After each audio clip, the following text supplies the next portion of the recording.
꿈꿀 수 있는 미래를 위한 우리들의 외침, 지금부터 시작하겠습니다. 여러분, 초콜릿 좋아하세요? 그럼 포도나 체리는요? 네, 저는 전부 좋아하는 음식들인데요. 특히 제가 초콜릿을 너무너무 좋아해서 항상 가방 어딘가에 챙겨 넣을 정도입니다. 그런데 이 음식들이 조만간 쉽게 먹을 수 없는 사치품이 된다고 합니다. 왜 그럴까요?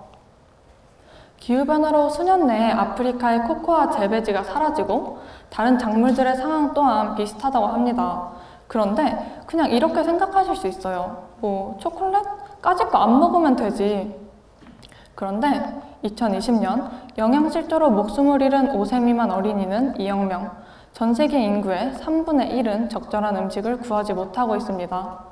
이처럼 기후위기는 북극의 곰, 아프리카의 기린만의 생존을 위협하는 것이 아닌 인간의 생존마저 위협하고 있습니다. 제가 여러분에게 질문을 하나 더 해보겠습니다. 여러분들이 죽게 될 날짜와 죽게 될 이유 중 하나만 알 수 있다면 여러분은 어떤 것을 선택하실 건가요?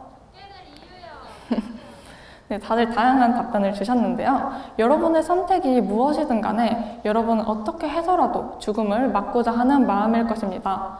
그렇다면 제가 통 크게 두 가지의 답 모두를 알려드리겠습니다. 여러분은 모두 2040년 기후변화로 죽게 됩니다. 네, 지금 좀 놀랍고 당황스럽죠? 지구는 지금까지 총 5번의 대멸종을 겪어왔는데요. 이 5번의 대멸종의 원인이 모두 기후변화였다는 사실 알고 계셨나요? 아니요. 과학자들이 경고하는 기후변화의 한계는 1.5도, 그리고 그 시기는 2040년이 될 거라고 합니다. 우리는 지금 앞으로 20년 앞으로 다가온 6번째 대멸종을 기다리고 있는 것이죠. 그렇다면 대멸종을 막을 수 있는 방법은 없을까요? 지금 저의 질문에 대한 정답 또한 여러분들이 이미 알고 계십니다. 바로 탄소 배출을 줄이는 것. 이미 정답을 알고 있는데 뭐가 문제인 걸까요? 국제사회는 지난 30년 전 처음으로 기후위기 해결을 위한 국제적 연대를 약속했습니다. 그리고 그 후 수차례의 국제회의와 협약을 만들었지만 약속을 지킨 나라는 없었습니다. 매년 폭염, 한파, 폭설 등의 신기록을 기록하고 남극은 20도가 넘었으며 북극의 빙하는 절반이 사라졌습니다. 또한 전 세계 인구의 10%가 기후 난민 신세가 되었습니다. 실천 없는 거창한 약속만으로는 지구를 지킬 수 없습니다. 이렇게 미적대는 기성세대에게 경각심을 일깨워준 것은 다름 아닌 10대 청소년이었는데요. 스페인의 15세 소녀 툰베리. 그녀는 매주 금요일 기후를 위한 등교 거부라고 쓰여진 팻말을 들고 1인 시위를 벌이며 기후위기에 대응할 것을 촉구하고 있습니다. 그녀의 외침은 기후행동의 기폭제가 되어 전 세계의 청소년들을 움직이고 있는데요. 전 세계의 다양한 툰베리들은 거리로 나와 기후정의가 사회정의임을 외치며 기성세대에게 당장 행동할 것을 요구하고 있습니다. 그들의 외침은 절박함을 담고 있습니다.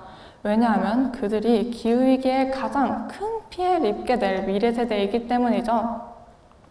이번 테드의 주제인 The present it is our to own. 우리는 현재를 소유하고 있습니다. 하지만 미래도 소유할 수 있을까요? 현실이 된 기후위기 속에서 수많은 툰베리에게 미래는 없습니다. 현재 우리가 소유해야 하는 것은 지구 환경이 아닌 그것을 지키기 위한 노력일 뿐입니다. 현재의 소유 대상을 바꿀 때 우리는 꿈꿀 수 있는 미래를 소유할 수 있게 될 것입니다. 툰베리가 국제회의에서 기후위기에 대한 경각심을 경고하던 그날, 한국의 청소년들도 정부의 공허한 기후대책을 비판하며 국민청원 게시판에 글을 올렸는데요. 하지만 그들의 외침은 주목받지 못했습니다. 한국 툰베리의 외침은 왜 주목받지 못했을까요? 그 이유는 기후위기에 대한 우리 사회의 안일한 태도에서 찾을 수 있습니다. 제대로 된 제도 개혁이 아닌 플러그 뽑기라던가 자원 재활용하기 등 그냥 개인의 실천만으로 기후위기를 해결할 수 있다는 안일한 인식으로 우리나라는 구체적인 온실가스 감축 목표조차 내놓지 못하고 있습니다. 심지어 유엔 기후변화협약에서는 5년 전의 계획을 그냥 그대로 제출하며 어떤 행동도 하지 않는 국가에 포함되곤 하였습니다. 그렇다면 이런 안일한 국가에서 벗어나 행동하는 국가로 되기 위해 우리는 어떻게 해야 할까요? 목표를 높게 잡고 빠르게 행동하라. 기후위기는 구조적인 문제입니다. 사회 전 분야의 관성을 뛰어넘는 과감한 전환이 필요합니다. 국가 온실가스 감축 목표를 대폭 상향하고 이를 위해 탄소 없는 경제로의 거침없는 전환, 신재생 에너지 산업의 과감한 투자, 그리고 자연 생태계 보건을 위해 행동해야 합니다. 툰베리의 외침처럼 지금 행동하지 않으면 미래는 없습니다. 안전한 미래는 우리들의 권리입니다. 일회용품 사용 줄이기, 채식 위주의 식단 등 개인의 실천에서부터 시작하여 청소년 기후단체를 통해 우리의 외침을 하나로 모아야 할 때입니다. 마지막으로 다시 한번 외치며 저의 이야기를 마무리하겠습니다. 목표를 높게 잡고 빠르게 행동하라. 감사합니다.